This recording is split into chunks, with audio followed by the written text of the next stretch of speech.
Dear students, Assalamu alaikum. Today is 17 June 2020, Wednesday, and I am your English teacher going to deliver a visual lecture for the question answer, glossary and MCQs of unit number 3. My lecture is for 10th boys and girls. Dear students, hope you are fine.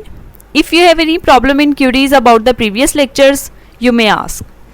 As you know students, we have started our summer vacation homework from the textbook as well as grammar and composition and completed the summary and reading translation of unit number 3. Try again, फिर से कोशिश करो. This encouraging poem has been composed by the poet W.E. Hickson, William Edward Hickson. In this poem, he advises us to try again and again. He tries to reinvigorate us by making us realize that failure is not the only end. After every failure, we have a chance of success. We just need to try again. As we learned in the poem that it is a universal fact that continuous efforts always bear fruit. I hope students you have learnt your summary very well. So let's move to the glossary of the unit number 3. First of all open your text book.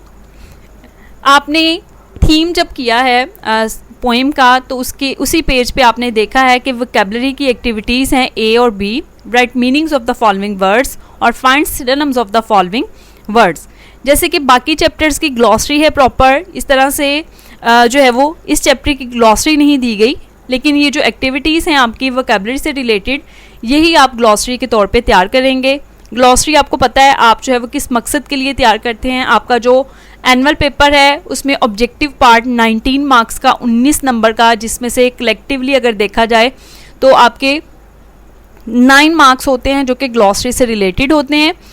यानी कि आपके जो है वो 5 marks होंगे synonyms के, MCQs के, और 4 मार्क्स होंगे आपके स्पेलिंग से रिलेटेड.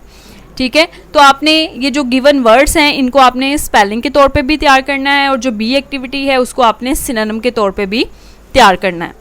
ठीक है, आपको जैसा कि पता है कि आपके जो है ये जो वर्ड्स हैं लाइक हीड, प्रिजर्वियंस, स्ट्राइव, केस और पेशेंस वगैरह, ये आपके सारे वर्ड्स जो हैं वो आपकी पोइम से रिलेटेड हैं. इनको हमने पहले भी पढ़ा हुआ है. आपसे पूछा भी यही गया है एक्टिविटी में कि right meaning of the following words. आपको यानी कि उर्दू मतलब बताने हैं, स्पेलिंग इनके याद कर लें अच्छी तरह से. आप बुक के ऊपर भी ये एक्टिविटी कर सकते हैं. अगर आपने नोटबुक के ऊपर करनी है ये एक्टिविटी तो well and good. Page ready करें जिस तरह से आप करते हैं, मार्जिन लाइन ड्रॉ करें, डेट मेंशन करें और टॉपिक लिखें. Unit number 3 try again blue marker के साथ, पेन के साथ बाकी का काम करें, सेंटर लाइन लगा के जिस तरह आप करते हैं.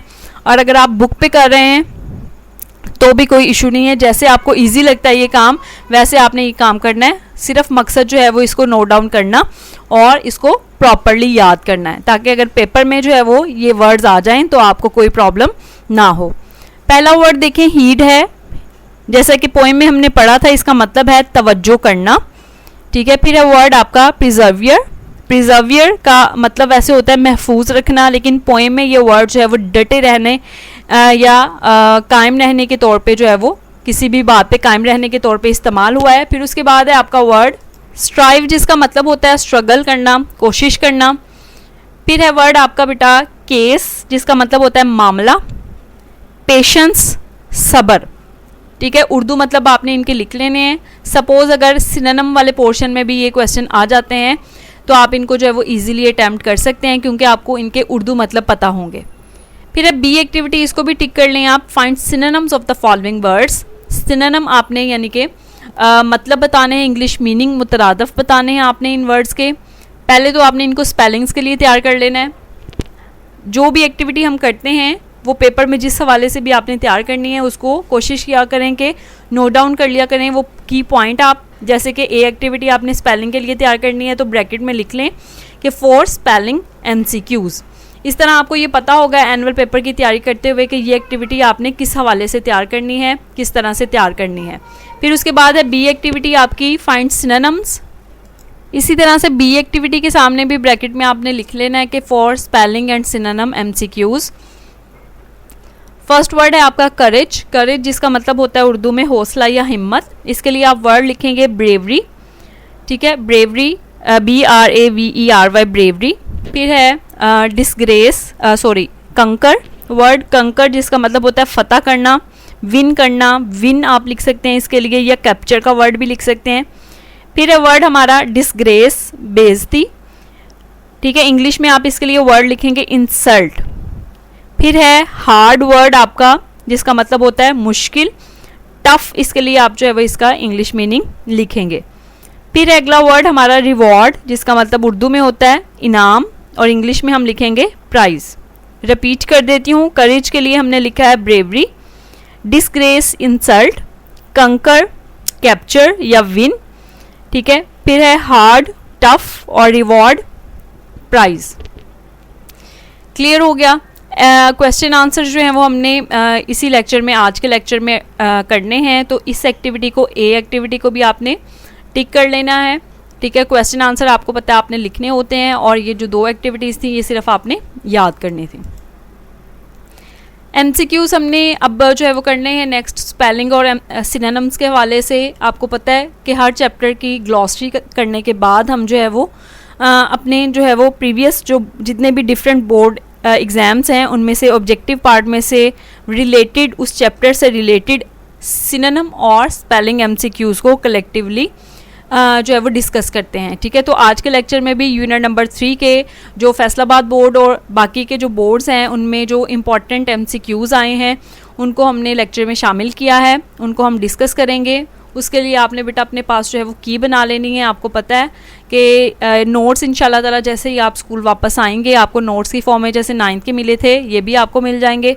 की आपने बना लेनी है, और जब टेस्ट की तैयारी करें आप तो इन लेक्चर्स को दोबारा सुने, की आपके पास मौजूद होगी, ठीक है। आपकी जो है वो रिवीजन हो जाएगी, टेस्ट की तैयारी हो जाएगी, ठीक हो गया।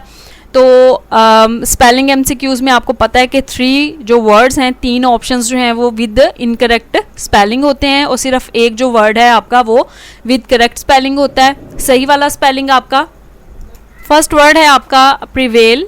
प्रिवेल जो है वो आपने स्पेलिंग इसके देखें आप, तो सही वाला ऑप्शन जो है वो हमारे पास फर्स्ट का A ऑप्शन है, ठीक है। A प्रिवेल में आप देखें PREVAIL, प्रिवेल जिसका मतलब होता है डटे रहना या महफूज रखना कोई चीज़। फिर है उसके बाद second MCQ disgrace word, insult जिसका मतलब होता है, इसके स्पेलिंग आप ऑप्शन में देखें तो हमारे पास A वाला जो ऑप्शन है डिस्ग्रेस वो ठीक है, DISGRACE, डिस्ग्रेस, की बनाते जाएं साथ साथ।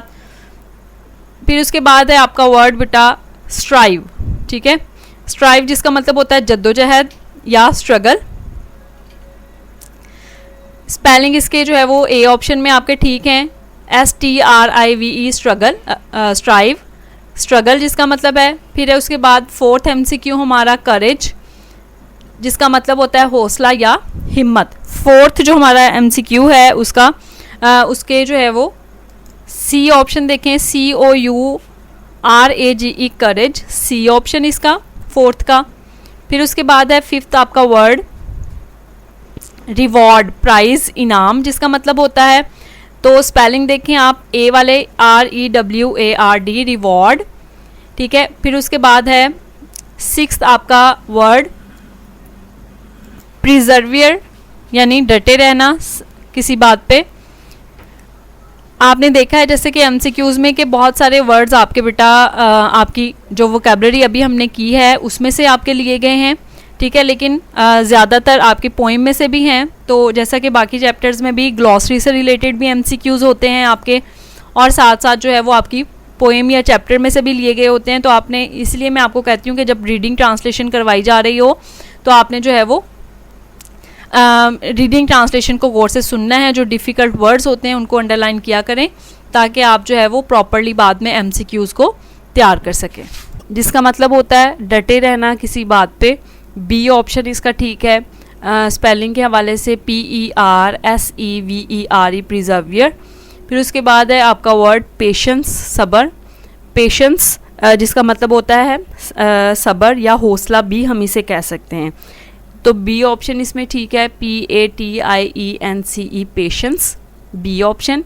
दोबारा से इसकी की रिपीट कर रही हूँ इस स्लाइड की, आप एक दफ़ा दोबारा जहाँ आपने की बनाई है उसको चेक कर लें।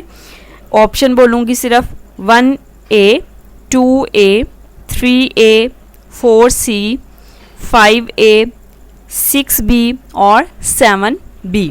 ठीक है, ये आपके स्पेलिंग के हवाले से जो MCQs थे उनकी की मैंने रिपीट कर दी है, इसको एक दफ़ा चेक कर ले।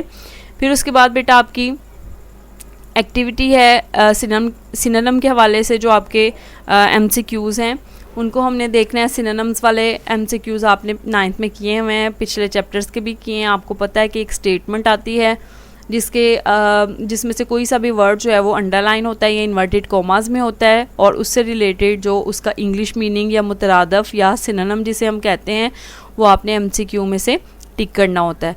ठीक है, ज़रूरी नहीं है कि कोई स्टेटमेंट ही आए, बल्कि कोई सिंगल वर्ड भी आ सकता है जिसका सिनोनिम या एंटोनिम आपसे पूछा जाएगा। ठीक हो गया। Choose the correct meanings of the underlined words, जो दिए गए अल्फाज हैं, अंडरलाइंड वर्ड्स हैं, उनके जो करेक्ट मीनिंग है उनको आपने टिक करना है। आपने क्योंकि स्टेटमेंट में लिखा होता है कि करेक्ट मीनिंग्स, लेकिन एनुअल पेपर में भी आप देखते हैं, इसमें भी आप स्लाइड में भी देखेंगे कि एंटोनिम भी सम टाइम पूछे जाते हैं। तो आपने ना बेटा गौर से स्टेटमेंट को देखना है कि आपसे सिनोनिम पूछा गया है या फिर जो है वो एंटोनिम पूछा गया, यानी मुतज़ाद जो उलट वर्ड है वो पूछा गया। क्योंकि सम टाइम स्टूडेंट्स जल्दी में सिर्फ वर्ड को देखते हैं और उसके हवाले से जो है वो उसका सही वाला जो इंग्लिश मीनिंग यानी सिनोनिम है उसको टिक कर देते हैं। ये नहीं देखते कि पीछे स्टेटमेंट में जो है वो एंटोनिम लिखा हुआ है, इसलिए आपने पूरी स्टेटमेंट को पहले गौर से देखना है। द सिनोनिम ऑफ प्रिजर्वियर इज़, जैसे कि हमने देखा कि इस वर्ड का मतलब है डटे रहना, किसी बात पे कायम रहना। तो इसका जो सिनोनिम उन्होंने पूछा है हमसे क्या है, फर्स्ट का ए ऑप्शन देखें परसिस्ट, बी है गिव अप, फिर है सरेंडर या प्राइज। तो कायम रहना या डटे रहना किसी बात पे, उसके लिए ऑप्शन हमारे पास ठीक है ए persist.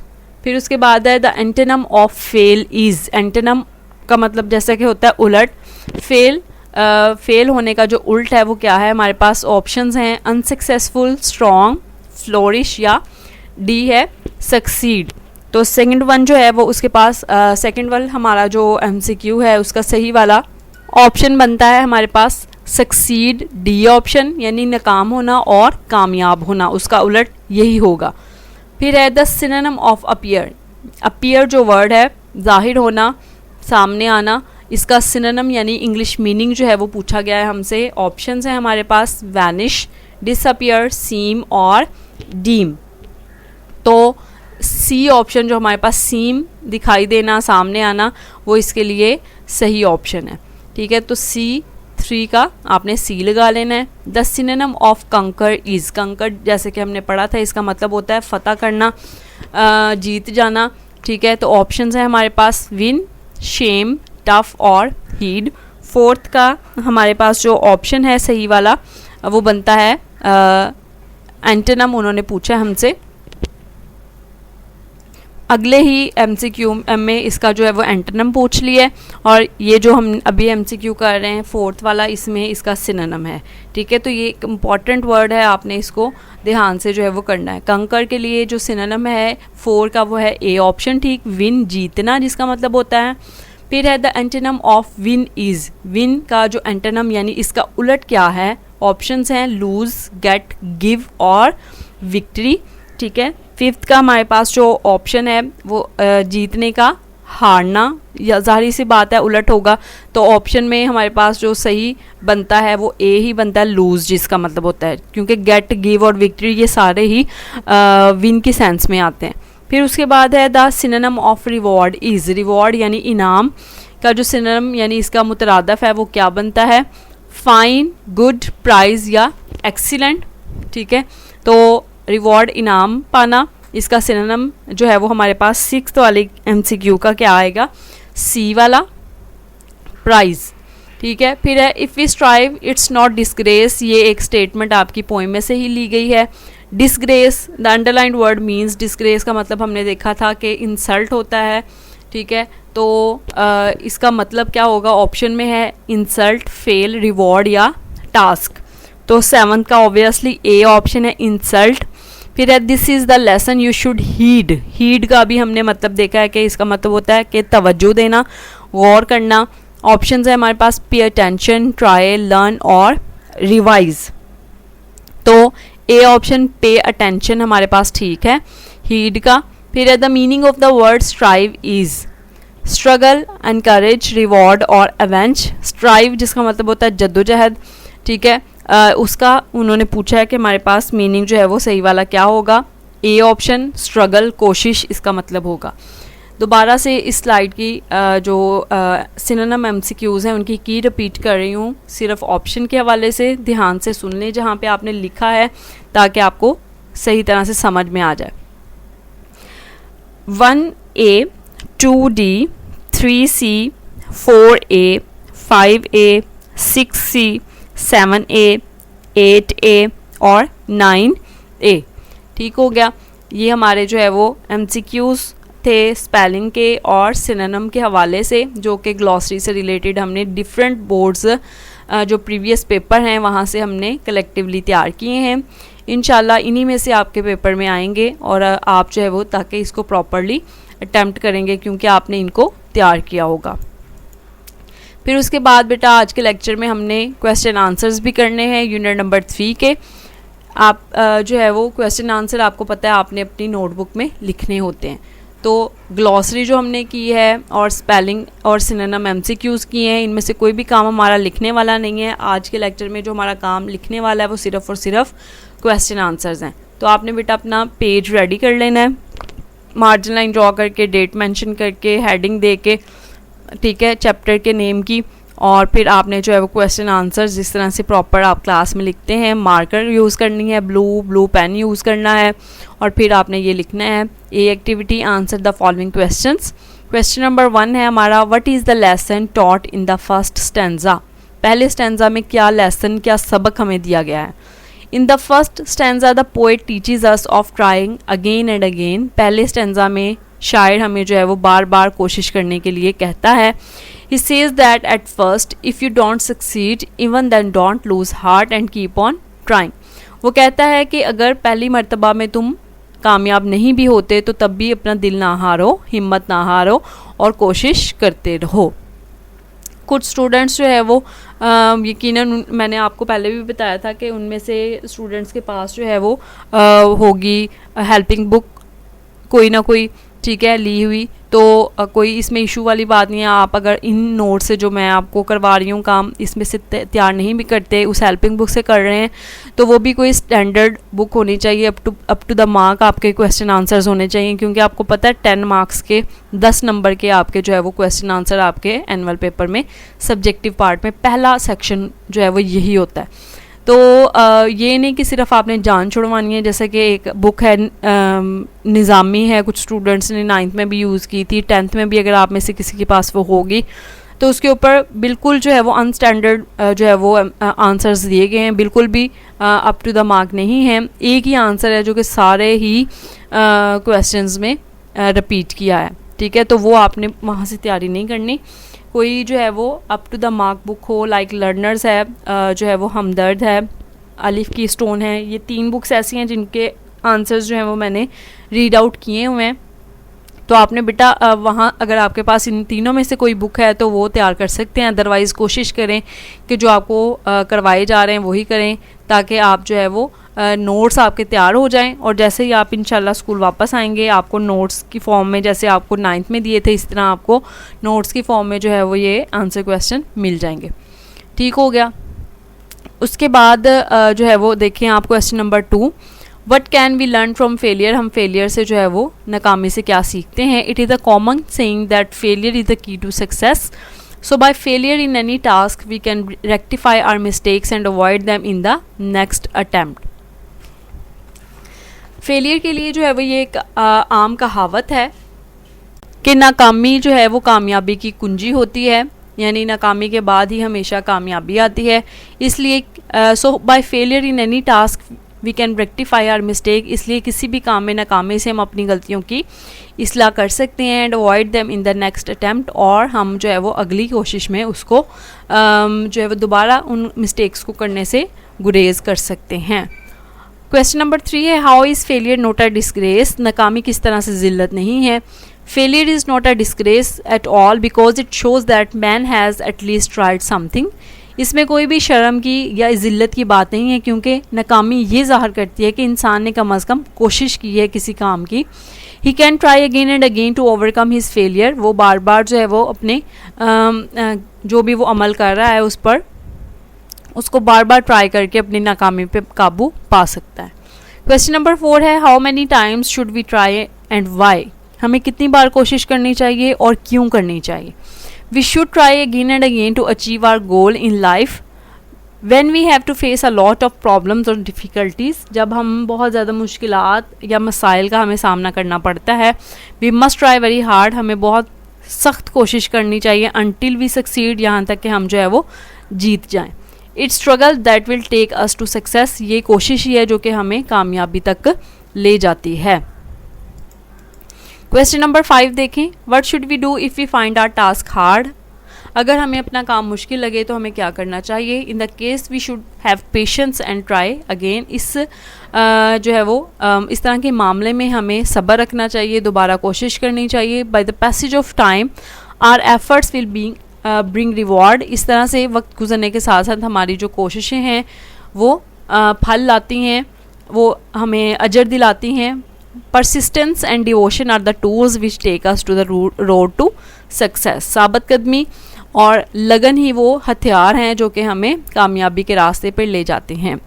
Give an example of struggle from your life, अपनी ज़िंदगी से जो है वो कोशिश की एक एग्जाम्पल दें। ये एक क्रिएटिव क्वेश्चन है, ज़रूरी नहीं है कि आपने अपनी लाइफ से लिखना है, आप अपने रिलेटिव्स, फ्रेंड्स या जो सर्कल है आपका सोशल, उसमें से कोई भी पर्सन जिसको आप जानते हैं जिसने जद्दोजहद से जो है वो स्ट्रगल से अपने आप को जो है वो किसी मुकाम पे पहुंचाया है, आप उसकी भी एग्जांपल जो है वो लिख सकते हैं। यहाँ पे आपको मैंने जैसा कि दिखाई है क्वेश्चन नंबर 6 में एक सैम्पल के तौर पे, इसको आप देख के पढ़ के फिर आप इसी तरह से जो है वो खुद भी लिखें और कोशिश करें कि ज़रूर लिखें ताकि आप जो है वो कुछ ना कुछ हद तक क्रिएटिव हों, आपको पता चले कि आपने जो है वो सेंटेंस मेकिंग किस तरह से करनी है। ये हमारे क्वेश्चन आंसर थे। टेक्स्ट बुक से आज हमने जो काम किया है वो आपके यूनिट नंबर 3 के ग्लॉसरी यानी वोकैबुलरी एक्टिविटी थी हमारी ए और बी वाली, जिसको हमने किया बुक पे ही। MCQs भी हमने जो है वो उसकी की बना ली है, उसको भी लिखना नहीं है, ग्लॉसरी को भी लिखना नहीं है आपने, सिर्फ क्वेश्चन आंसर्स के लिए मैंने यहाँ पे लिखा है आपकी डायरी में कि right and prepare question answer of unit number 3। Question answer आपने सिर्फ जो है वो लिखने हैं और फिर इनको अच्छी तरह से याद करना है ताकि गलती की कोई भी गुंजाइश ना हो। डायरी अपनी ज़रूर नोट डाउन किया करें, ठीक है, ताकि आपको जो है वो टेस्ट के हवाले से सिलेबस में कोई प्रॉब्लम ना हो। इसके अलावा कोई और बात समरी के हवाले से, आज के लेक्चर के हवाले से, तो वो आप मुझसे ज़रूर पूछें।